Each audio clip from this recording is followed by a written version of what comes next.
Okay, I hope everybody's back now. So I wanted to ask if you have managed to execute the command that I put in the chat that allows you to allocate a GPU node on Cyclone. So we can check the examples.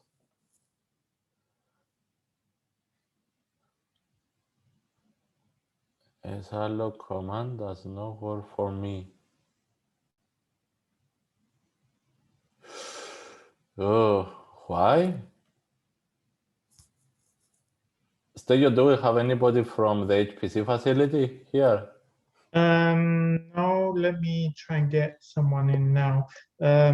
Is everyone experiencing this issue? Because Salloc should be available on Cyclone for everybody. Do they? Salloc works. Salloc works. Problem is that it doesn't do the allocation. So do you choose your account? Yes. Yes. And you choose also the reservation. It's EuroCC. Yes. Yes. Yes. Is it your personal account or is it the training account? It's Edu14 something. Okay, that should be fine. Is anyone else experiencing this issue? I run the command with the generic edu14 that you sent in Slack, and it works, but should I have changed? I thought that this edu14 is for different users, but maybe if we can reach someone from the facility can let us know. If it works, use it. But I think this also the for different users different. But maybe Stelio, this edu14 is for the whole group created.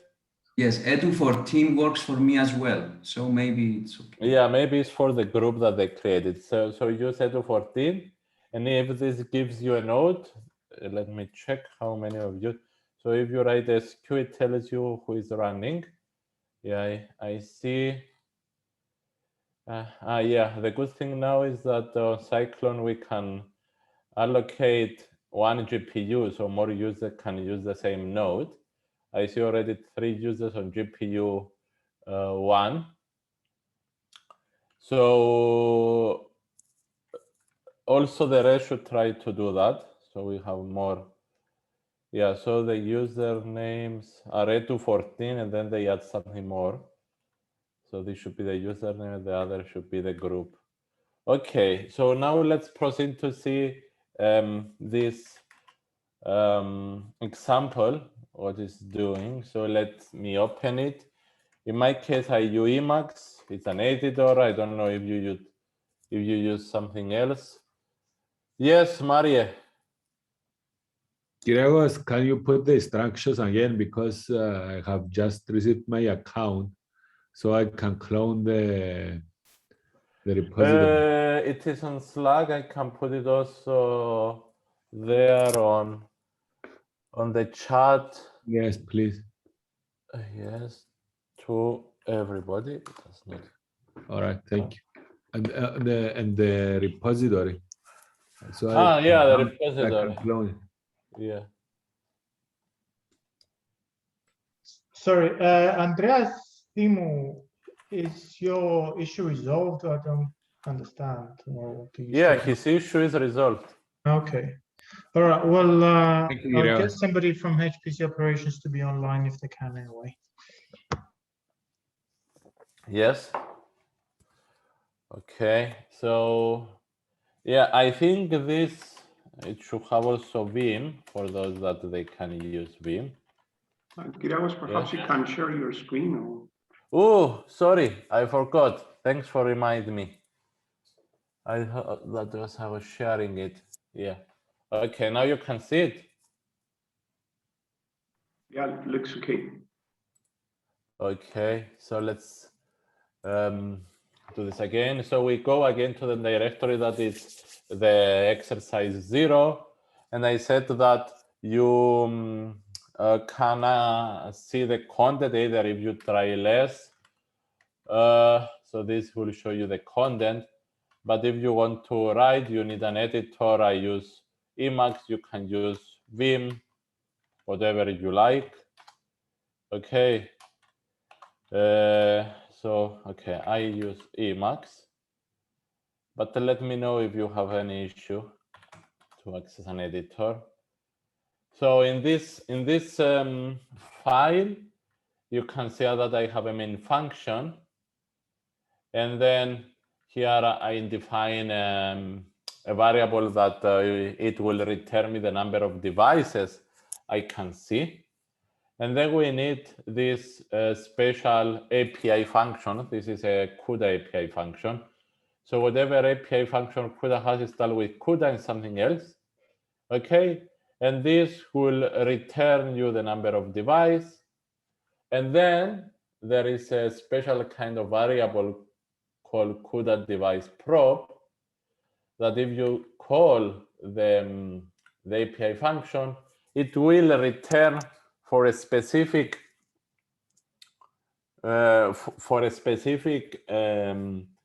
device that you have the properties. And the properties involve, for instance, the name of the device, and I have many more here that you can print if you want to see. The global memory, it means the device memory, the shared memory per block, the warp size. So these kind of things that we discussed before. So you can, this is just a structure, this CUDA device probe, that give you access to all these variables.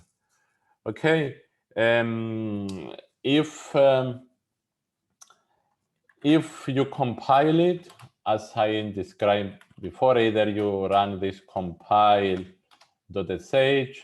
or you do, or you copy paste whatever is inside, whatever you like. Okay, you compile it. Then we have the executable, we compile it. And if you are on a GPU node, it will reply. In my case, it can see 4 GPUs. I think I ask for 4. In your case, that you ask for 1 here. This grace is say how many GPUs you ask. I think only 1 will reply in your case with the device name. Okay, and of course, you can put more of the properties that you can see. Okay, any question up to now? Can you run again? How you obtain access to a GPU node? Yeah, it's in the chat. It's in the chat. This says alloc command. Are all accounts? Do all accounts have access to the core, to the GPU nodes? I mean, if you have this username A214, you should have some plus something else. So for instance, let me show you. Here are users that already have access. You see here, Edu14 something. It should be also yours like this. Can someone check my account? Maybe because I get an invalid account.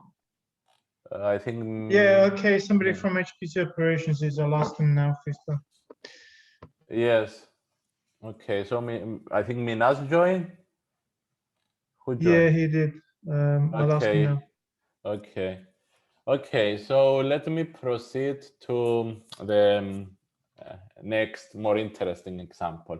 Okay, so now we will do the hello world. Very nice.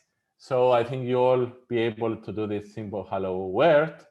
So if you try to write this small piece of code, you can put it in a .c file, because if you do not have any piece of code related to GPU related things, you don't need to put the suffix .cu. Okay, you can put just .c, and even the NVCC compiler can compile it. Actually, it will pass it to the host compiler. There is no need from the NVIDIA compiler to compile it. So if we go to example 1 here, we can see here that I have this executable, so you don't need to rewrite everything. If you execute it, if you compile it and execute it, it will just print hello world. And you can see here when it compiles, you can compile it still with the NVCC compile.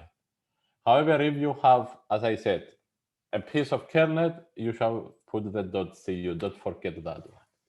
And this takes me to the second example I wanted to discuss, how we start writing CUDA kernels. So here, I try to print a message inside a kernel which has the keyword global. As we said, if it has a keyword global, it should, the host will call it and execute it on the device, okay? And a kernel like this, we said, is still this kind of special argument, this triple arrow notation here. And this, the first one, the first argument that it takes is the number of CUDA blocks that we discussed before. And the second one is the number of CUDA threads. So now I just create one block, one thread for this example. And I have it in this file here. Okay, be careful, it's a .cu file. So this is, let's see what it does.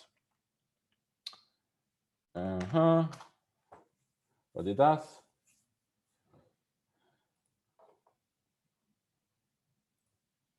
It does nothing. And I wanted to ask if anybody of you can have any idea why it does nothing. I mean, tried it and you can see that it does not print.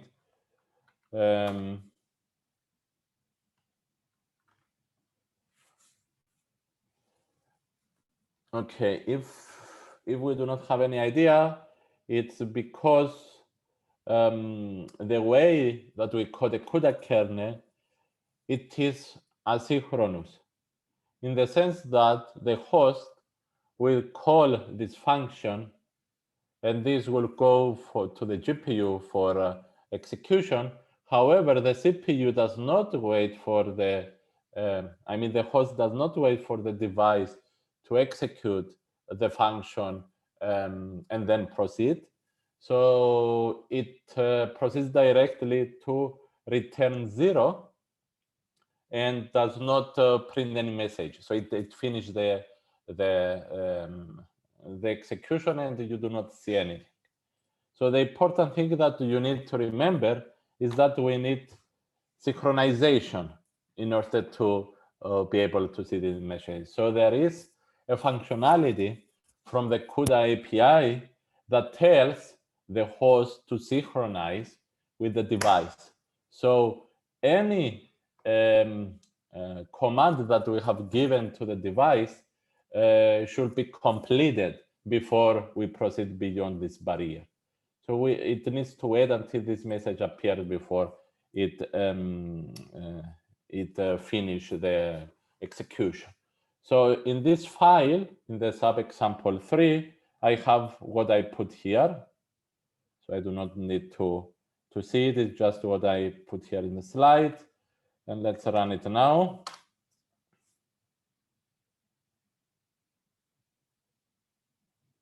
Okay, it prints hello world. So this is exactly the reason that I mentioned.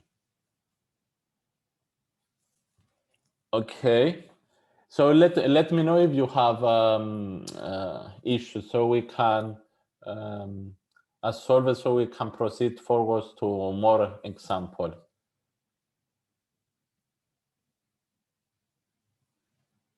Okay, so it seems that for those that they actually be able to access the GPUs, they can run the executable. Okay, so let me proceed to something more interesting.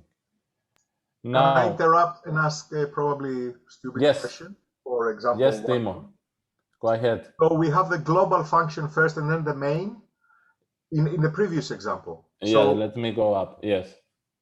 Yeah, this is the function. Okay. Yes, this is a function that should be compiled for the execution of the GPU. Now, what is the question again? The question is, it probably has to do with what you explained about the global and the host sort of schemes. And yes. So we have to define it as a global, which is compiled on for the host, and which is, I don't remember exactly. It's called by the host and it's run on the device, but then you have to redefine it so that it's. That's where I'm getting a bit lost. I mean, when do you mean redefine? I define it once, the function. Okay. Okay. So at this step, I call it. Okay. So the host call the GPU to execute this command, but it does not wait for the GPU to finish that command. It proceeds. Okay. And if you don't put this synchronization barrier, it will reach the return 0.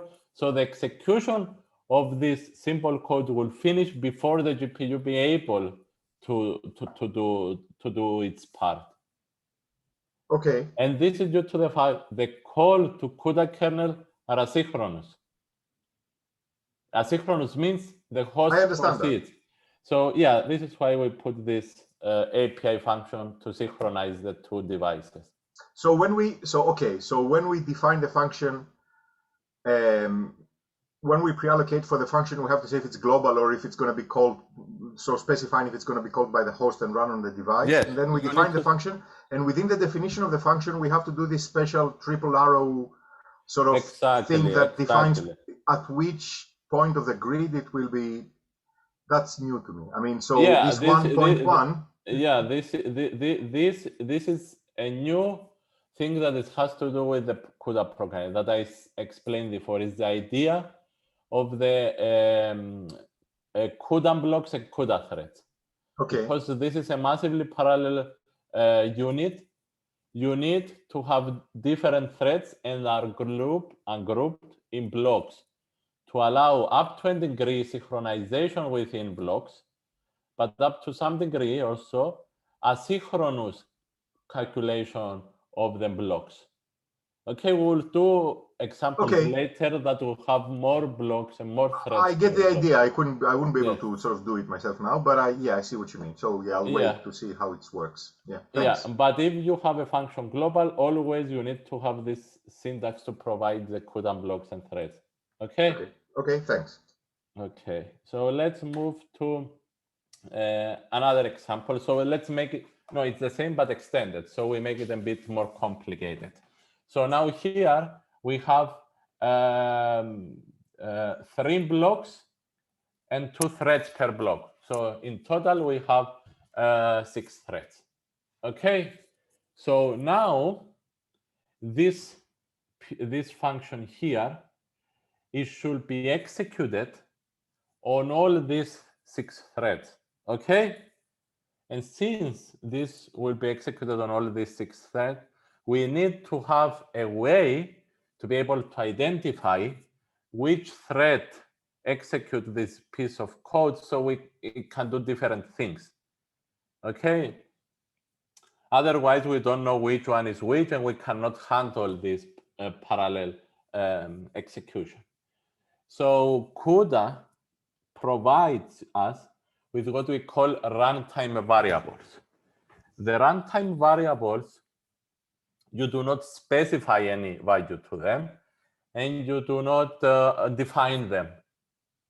So are defined implicitly, and they get values implicitly during runtime. And when a kernel is starting, they have already get some variables. And those variables are the thread index. So we have an index so we can control our thread, and block index because we have different blocks. We need to know how many threads we have the block. This is why we have this function block dim. Okay, and we need to have an information of how many blocks we have in our grid. So these 4 variables here are very important and runtime variables. As I said, we don't need to define or specify values, then get automatically. Okay, so I'm trying to print here the hello world, but I expect that different blocks have a different ID and different threads have a different thread ID. By the way, this .x is because these things, as I said, are three-dimensional objects. Okay, and .x give us access to the x variable of it, and there is also .y and .z. In this specific example, I just do them one-dimensional for simplicity, and so we can do the example. So let's try to execute them. This is example. Yeah, well, please. When I run when I try to compile the code, I get an error that I cannot find the NVCC command. When I try to compile the .sh file that it compiles all the files, it works. But when I go to like exercise 1 folder and I try to compile a single command, I get this error. Do I need to load something before that it links the library? Wait a minute. Yeah, you need to be able to have the NVCC compiler. So well, when I run the command, I get the error that it could not find the command. So I cannot. So wait a minute. What command you run? NVCC? Yeah, NVCC told me that NVCC command not found. Yeah, it does. It is not found that because you need to load the appropriate module. This one. Module load. I find them in the .readme file. Excuse me? So they are in the .readme file. Maybe no, I don't think it's in the readme. It's the compile all, but I can put it again in the chat if you want. Okay, so if you load this module, you should be have access to the NVCC compiler. So if you do which NVCC, it will tell you the location of the NVCC compiler. Okay, so you should. This will work. Yeah, this should work. Okay, so let's go back to the I have one more question, if it's all right, just a very brief one. So you say these are three-dimensional sort of constructs, and we could have a block idx.x and a block idx.y and so on. So have we defined them to be three-dimensional, or they're like that by default? Like, so they're always three-dimensional, and they always. So could we have again a .y in our code now, and it would return something meaningful? So if you have a .y, it will not change with the different blocks and threads because it's just 0. You understand what I mean? It will be 0. It will be something meaningful, but it will be 0 because we don't have the dimension. 0. Yes, exactly. Okay. Yes. Okay. So this block index it will be only 0 if you put .y. But in principle, there is a special kind of structure which is called dim3 that you can provide X, Y, and Z. And of course, this is for applications that they care more to have more dynamic. Imagine you have an application that it needs a 2D lattice. It's useful to have blocks of 2-dimensional. Okay. So the idea is to copy your data structure somehow into this sort of thread structure. So yeah, imagine that you have data structure like a lattice. Okay, a 2D lattice. Then you can assign different thread to different point of your lattice. So instead of doing for loop over the whole lattice, each thread will take responsibility for a different lattice point.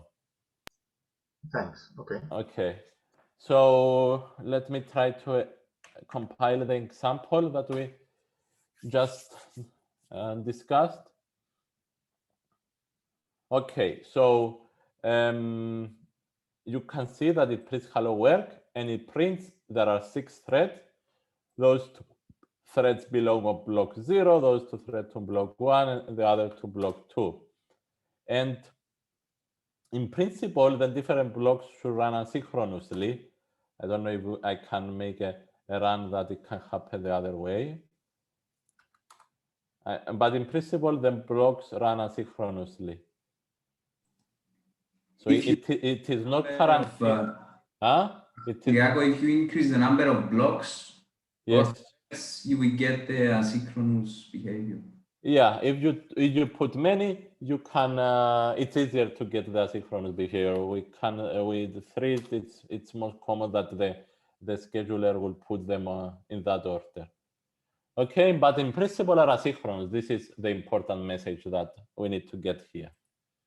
Okay, let's go to another example to make things more interesting. Now we want to do an addition of two vectors. Okay, and let's, yeah, that example should be in the folder 2, and let's open it so we can see it also there, and we can go through it. Okay, so we can have, for instance, a vector with 512 elements. And in order to do the calculation, we need to just have some pointers where we allocate memory for our vectors. So A, B, and C are our host pointers, and 2 of them are input and 1 of them is output. Okay, and for the calculation now, I need also to have device pointer, because now we want to add those 2 vectors on the GPU. Okay, you can usually we put in front D, those that are on device. Okay. This isn't just a convention. You can put whatever you like. But in order to for you to remember easy, you can use this convention. And then if we want to allocate memory on a device, we don't use the simple malloc that we are familiar in C. However, there is a function from the CUDA API called CUDA malloc. Okay, this function needs as a first input and double pointer, which we can cast it to void, and the size of the vector in bytes. So this is what I get here. The size of the vector in bytes, and it allocates memory on the device. And of course, I need to allocate memory on host using the standard malloc functionality. And then you can put whatever values you want inside. As a matter for the sake of this example, in my case here, I have a function that just put random numbers, and I don't allow them to exceed the 1000 just for the test. And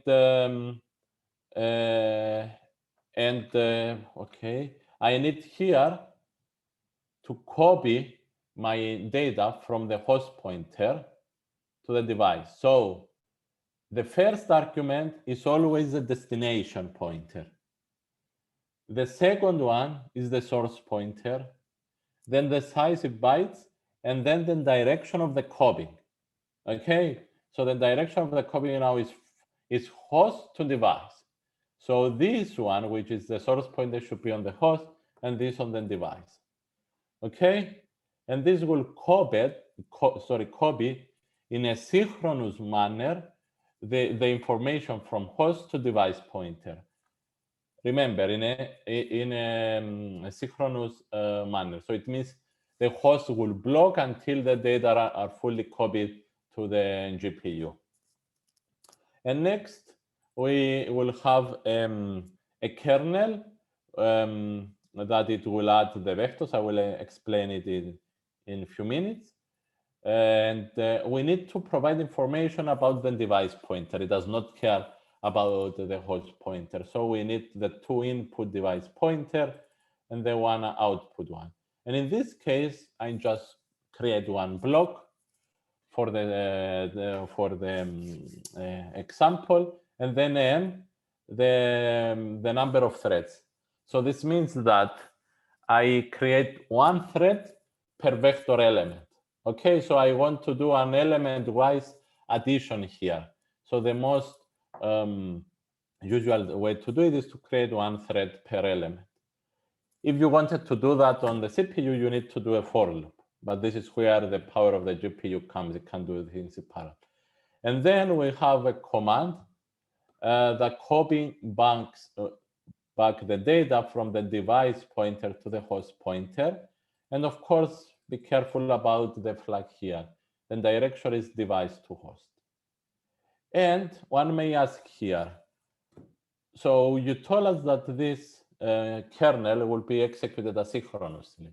So it will not wait for the kernel to be completed. So it will come here, right, to copy back the data. So we don't know if we already added the data. However, commands that are synchronous, they wait for all the previous executions on the device to be completed. So first, we call this function. It is there for the GPU to be executed. And here the host will wait to execute the copy command. But of course, this will be executed first, and then we wait a copy. Okay. So, and then we free the memory that we allocate. And always remember, if you have done allocation with CUDA malloc, you need a CUDA free. Okay, with malloc is the standard free. So it's a very good practice to remember to free your pointer. Otherwise, you end to situations that you have memory leak that very difficult problems. Okay, now let's see how the kernel looks like. As I said, a kernel which we call from the host to be executed on the device, it has the keyword global. And then we take 3 pointers, the 2 inputs, and the 1 output. And instead, we have a for loop.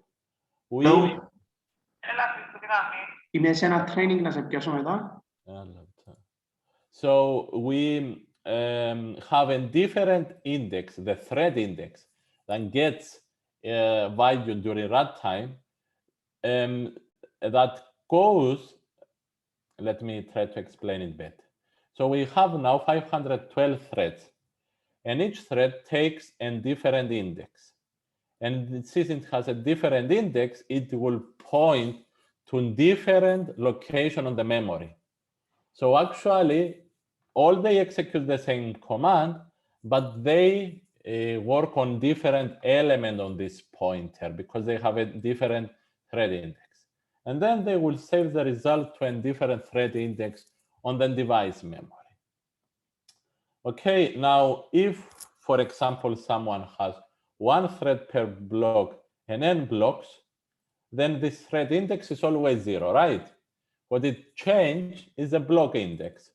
So the example that you should have, it's like this. Okay, is it clear, this step? That we don't need a for loop like the standard serial code. Could you please explain again the difference between the two, the first and the second one? Yes, so before we explain the concept of blocks and threads inside the blocks, right? And we said that those, in order to be able to identify which block is which and which thread is which, we have runtime variables that we do not specify, they just take values during runtime. Okay, and in this case, I have just 1 block, but inside the block, I have n threads.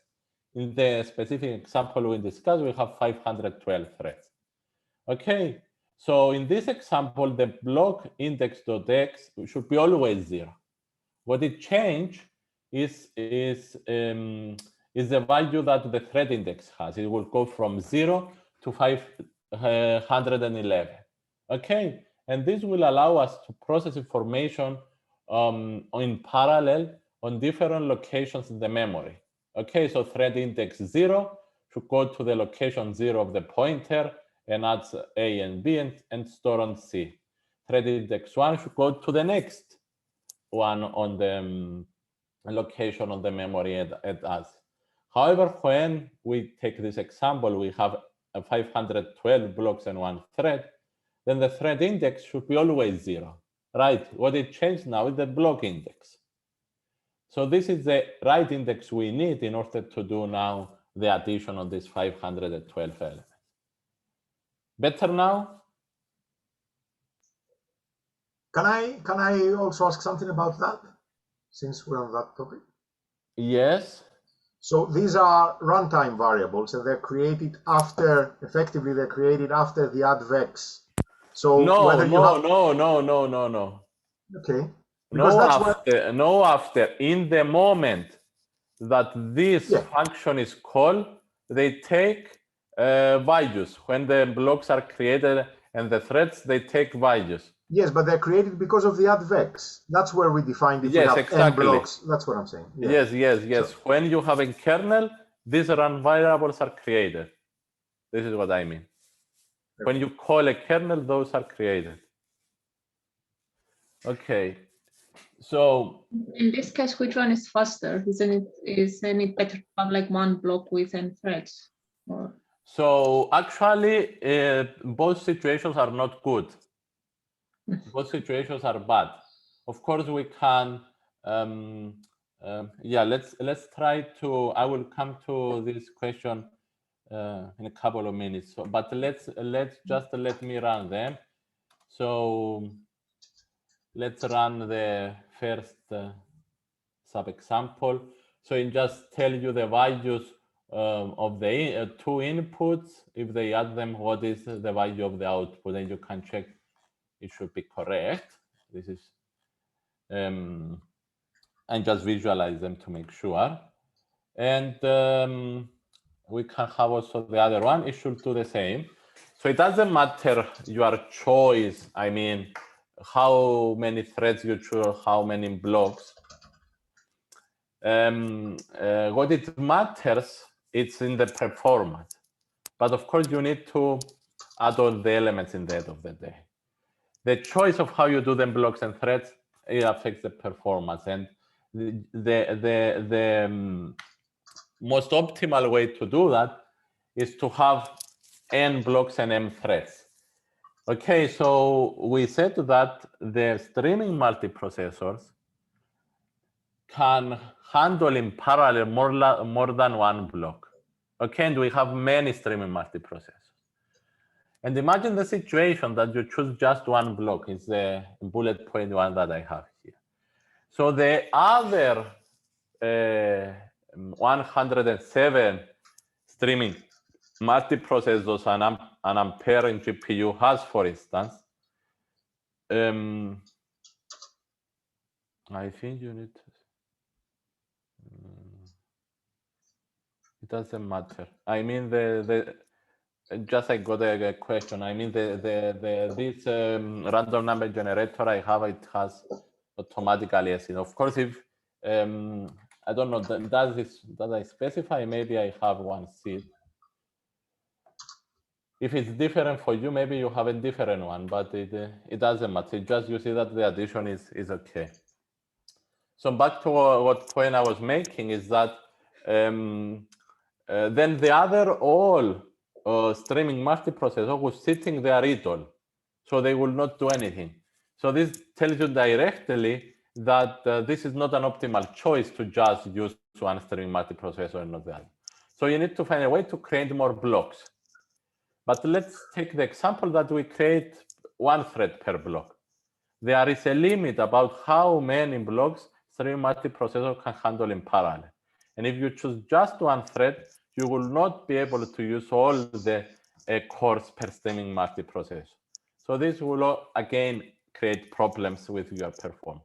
So the optimal choice is to have n blocks and m threads, I mean, greater than one. Okay, and in the example I just discussed, the multiplication of the number of blocks and threads will give you the number of elements. Okay, so let's have a look to it. So let's say that I have a vector with 32 elements. So how I'm doing the indexing now, and I'm choosing 8 threads per block. Now I will have 4 blocks. Okay, and each block, so the block index will run from 0 to 3, and the thread index will run from 0 to 7. Now, if I want to get a unique index in order to be able to work on these elements with 32 vectors, it is a standard and easy way to map two-dimensional to one-dimensional indices. You just need to make this simple arithmetic, and this is obvious. Let's take the example that we want to act on this element, which is the 21st. You need to go to the second block, where each block has 8 threads, and then it's the 5th element.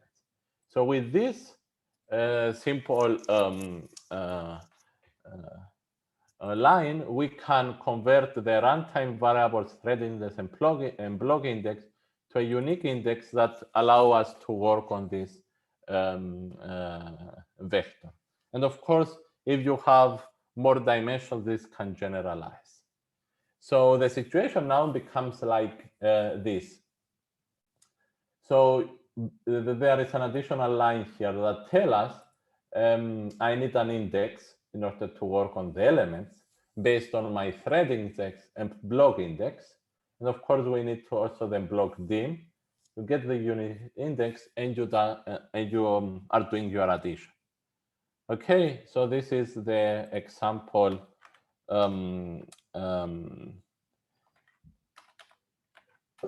EX23 that I have here. Okay, so this is what is done here. Now, let's execute it.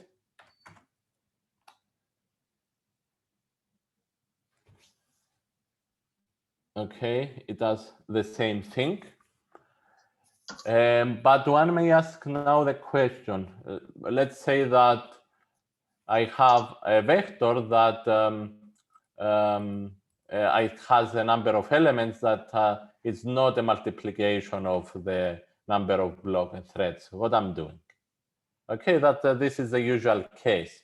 For example, you don't expect it to be multiples of your block size.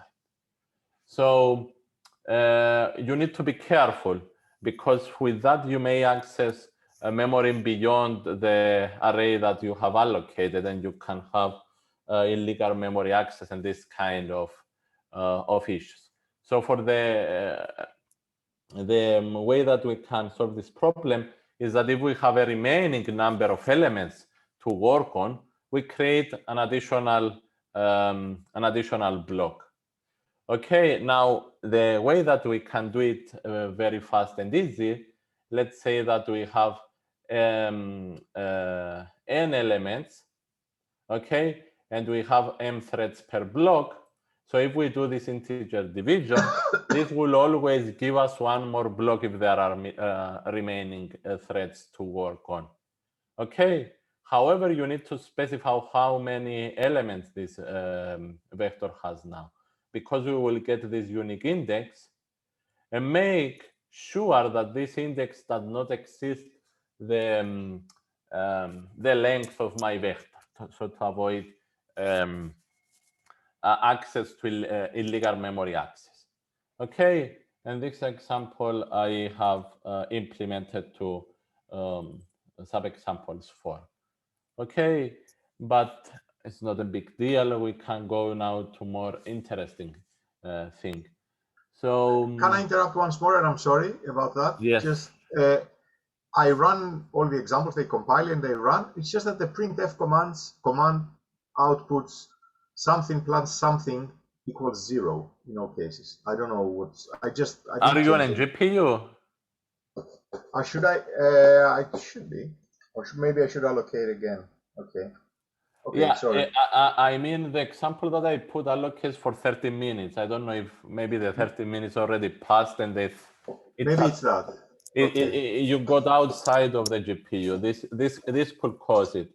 So try to allocate again. Maybe you put 1 hour. I don't know, whatever you want, and it should work. Okay, thanks. I'll do that and I'll let you know if there's a problem. Thanks.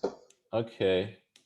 Yeah, so these slides now try to explain what I briefly explained before, that we need not just one block or thread, but more.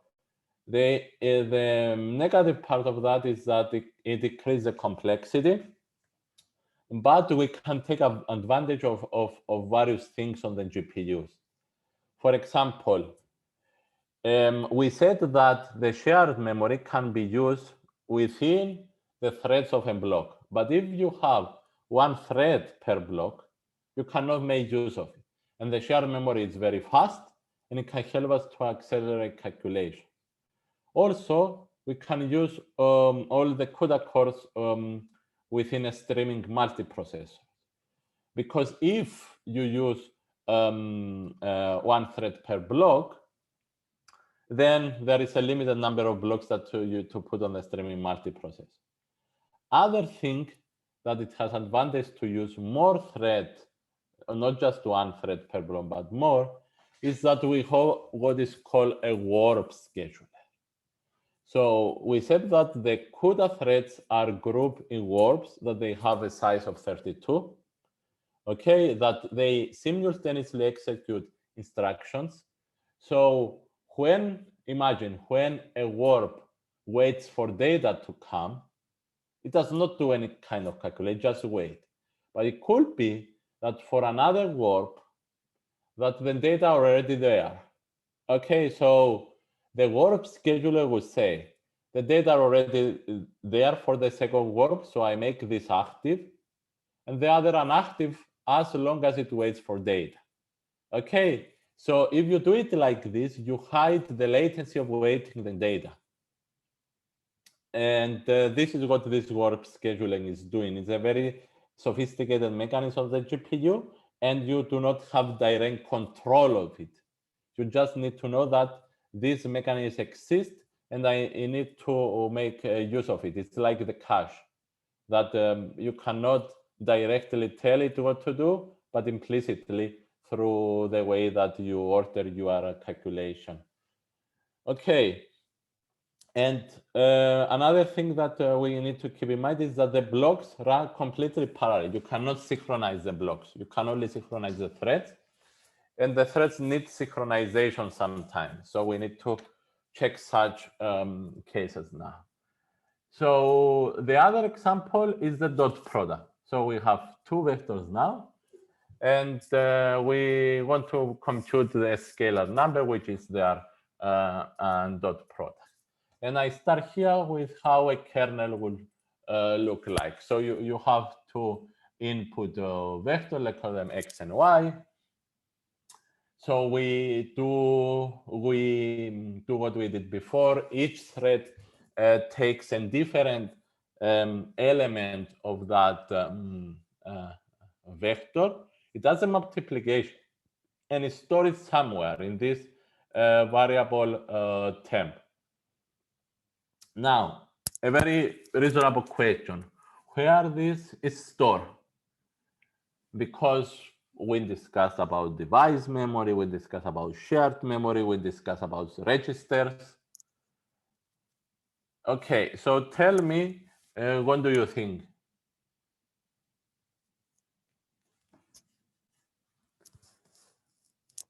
Okay, so the thing now is that the scalar variables are automatically stored on registers on a GPU, okay, which is the closest to the execution unit. And we said that this is very fast, but it's limited. Okay, and now the temp, it's local for each thread. It's stored on the register and it's local for each thread, which means that we do not know this value, what value it has on a neighboring thread. It's just local for each thread.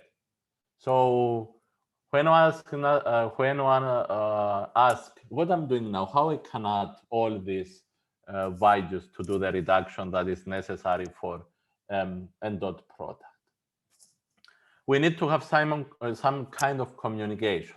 And as we said, the shared memory provides this kind of communication. Okay, so let's see now how we can put this information to the shared memory. This is how a shared memory defines. It needs the keyword __shared that you see here. And I tell them that I need n elements. N elements is as many as my the size of the vector it is, for instance. And when I put it here on my register, which is local, I go here and assign the value to the shared memory. Of course, different location for each thread, so you do not all the threads try to put it on the same location, for example, because we need to put it different elements to do the reduction. And then you can say, for instance, okay, let's take thread 0 only. I initialize my sum to 0 and go through all the elements on this shared memory and sum the values. Okay, and then I can assign it to my, this is the output pointer, I assign it there.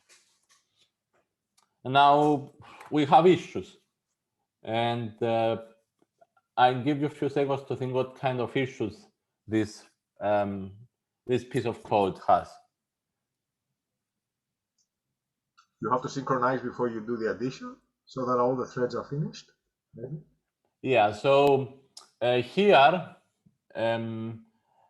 one thing that we said is that only within the warp, the threads executes instructions simultaneously. Okay, for instance, in the first 32 threads, they already, all of them have finished the same time and assigned here the value, and they put it in the shared memory. However, can be in another warp that this is not done yet. So you come here, the thread index enters here, it tries to do this reduction, and it is a situation that on other warps, this is not already inside the shared memory. It is a possibility. Okay, so this is what I tried to explain now. And this is because the warp runs asynchronously. And we cannot know a priori if this is done or not. So we can face raise condition. This is how it is called. And the solution is that we need to impose synchronization barriers on the thread before we do this reduction. So this synchronization barrier of the thread, it has this syntax here, __ sync threads. Okay, and we know that the threads are synchronized before we attend the reduction steps that is done on the elements of the shared memory. Okay, this example you can find in the other directory, ex3. You can open them to see all the details. Is the shared memory that I mentioned here in the slides that I put them here. We do the synchronization, and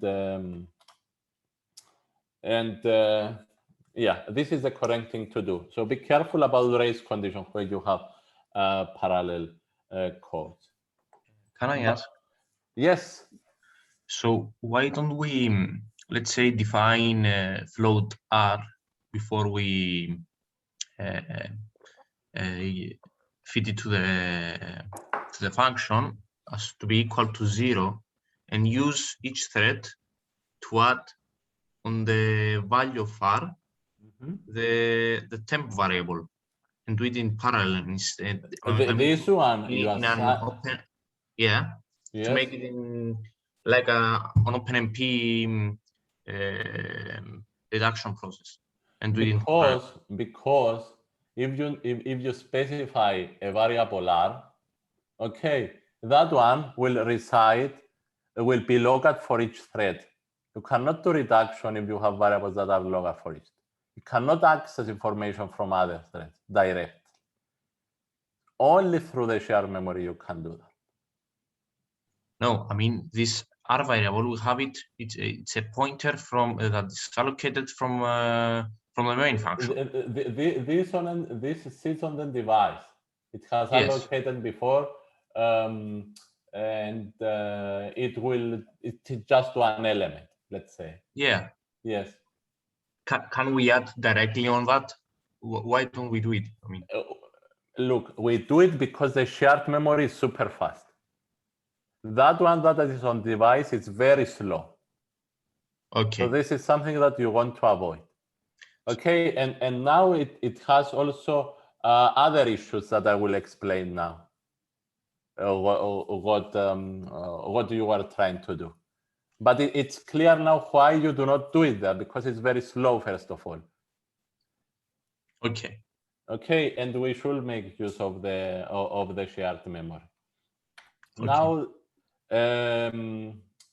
let's go to the other example. It's okay. This is up to the point that we reach now. However, now we put not just one block, but let's make them two. We have two blocks, so each block has 512 elements, in total 1024 elements. And we said that we need to get a unique index, as we discussed before, and we put a shared memory. We say that the shared memory is per block. So this is why we need the number of threads per block here to define how many elements we want. We do the multiplication as we said, we put it to the shared memory. And when it comes here, it needs to, there are two blocks because there are two threads with thread index 0 that enter here, right? And then they need to add on this variable that was in the device memory. So the question is that if you now use a problem, so we have only two threads, one for each block, to update this R based on the value of sum they have.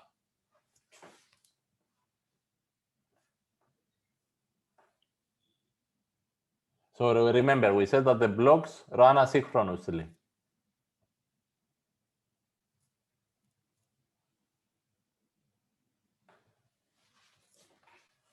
Okay, so let me go to the issue that we may face. So it has a race condition also, because now we said that the blocks execute asynchronously. We cannot put barriers on the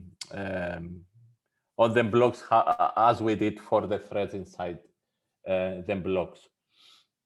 So there are these two threads that each one exists on different blocks that would try to update the same memory location. These are that I said before. So this operation is an update operation. Okay, so the update process on computers happens the following way. So we read the current value of R. Okay, so at the beginning it's 0, for example, and we put it to a temporary location, and we update the value, and we store it back. Okay, so we have these two blocks, 0 and 1, and let's say that at time 0, the block 0 reads the value from R. It's 0, of course, inside, and the other block may have not reached the other yet. We don't know because it's asynchronous. And at time step 1, we update, let's say we have 4, and we update is 0 plus 4, 4, where on the same time this one can read and from R, and it finds 0 inside, of course. On time steps 2, the block 0 assign back to R the value that it has, so it assigns 4. However, this one updates and it does 0 plus 5. Let's say that is 5, for example, it finds 5. At time step 3, it has already stored the value. However, now this stores the value and it saves 5 instead of the right value, which is 9. Okay, so it is possible to face such race condition. So we need to be careful when we do this kind of update, and this is where we need what we call atomic functions. So the atomic functions, they can do the steps read, modify, and write operation. This is what we need, read, modify, and write. And you can do it both on device memory and shared memory. So in this case that I show here is done on the device memory. And we make sure that we do not have the kind of race condition I had before. So instead to have something like this, we have this special atomic at, and this will make sure that we do not have this race condition. Okay, so this is an example for that I have here. You can have a look and compile, run, and play if you want. And this is it just does the dot product and all the necessary reductions that I mentioned. Okay, but let's go to the next example. So the way that I have allocated, oh, it's already 12:30. We need to have a break now.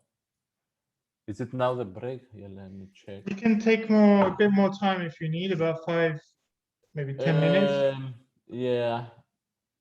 Give me a few more minutes to finish this example, and then we can go for a break and you can have your lunch. So this way that we allocate the shared memory is called static allocation. It means that on compile time, you need how much shared memory you need. So on compile time, this n was taking a value from the preprocessor, which was the size of the vector, for example, and it was known on compile time how much memory it was needed. But in principle, you can have situations that this is not known a priori. For some reason, maybe during your calculation, you decide what will be the size of this shared memory. So there is also a way to do a dynamic allocation. So the dynamic allocation, you do not specify any size here in the square brackets. You leave it blank, and you put the keyword external, which means that it will have an external definition of the size. The size of this variable will be defined externally.